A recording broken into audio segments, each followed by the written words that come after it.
I'm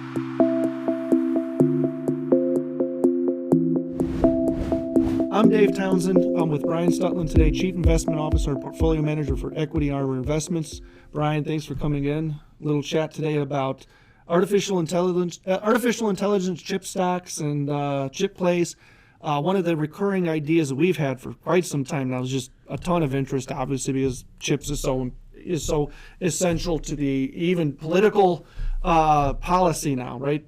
Is so vital. So it's always topical, top of heads for people. What's an interesting thing, I'm at Micro Center this weekend buying a TV with my 5-year-old, and processors from NVIDIA or somebody came out with a new product. There was people lined up to buy.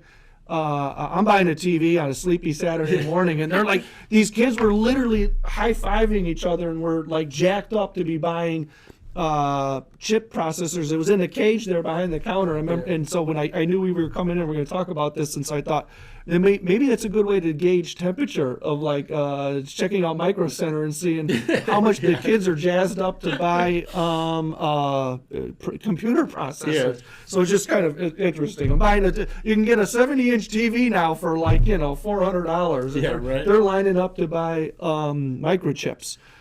So the general idea is, of course, is obviously chips have been top of mind for a lot of people for some time now. We've written on this. We encourage you to check out the original idea.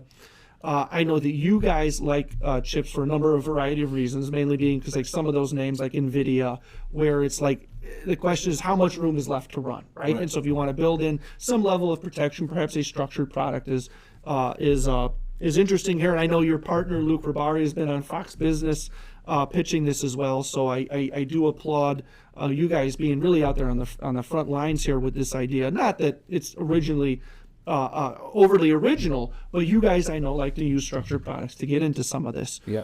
So give us an update. Why structured products? Where are you at right now with as it relates to chips and microchips, artificial intelligence, so forth? And I know I'd love an update on your opinion of this relative to Bitcoin. You guys have a real original and interesting thesis around Bitcoin in this as well. So where are we at today? Yeah, I mean, when you look at some of the chip names like a NVIDIA, it's really multifaceted in terms of exposure to the market in different areas of the market. And, we built a note a couple years ago that was a growth note surrounding our chip idea, which had NVIDIA in it and did quite well. And so we're continue with that thesis. Just recently, the NVIDIA came out with earnings at the end of November. They did quite well. The stock backed off its highs a little bit.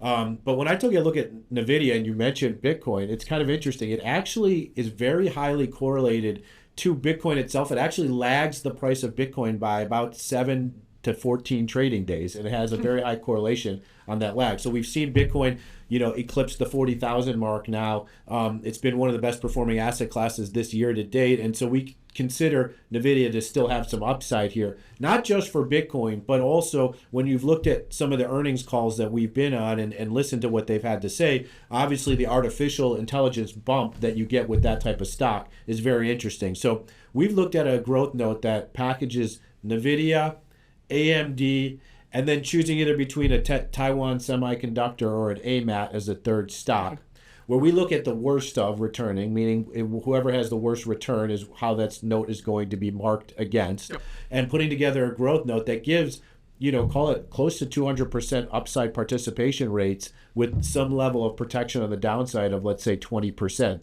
And so we really like that sort of package. We think those 3 names or 4 names really will be the leaders in the semiconductor industry headed into 2024. So we're really excited about putting that together. And I think there's still some growth to go. If we look at, like we said, what Bitcoin's doing, what Microsoft and Amazon and all these other cloud computing AI type companies are saying they need the chips for, these will be the names that will be strong players in that industry and probably lead the segment going forward over the next couple of years. Yeah. What's interesting is that if you remember, it's probably been about a year and a half we've been talking about this idea, and interest just remains strong in terms of our audience in particular. So I'm sure you guys clients are feeling it as well. So it still remains very topical. And then heading into 2024 and beyond, I know it's going to be top of mind still with people. Absolutely, absolutely. And we like the idea of using these kind of names, such as this, growth heavy names, in a growth note. That's why it's called a growth note. And we get that added participation level on the upside if we're right about it. Yeah. All right, Brian. Thanks again for coming in today. We really appreciate it. We'll look forward to seeing you in the new year. Great. Thank you.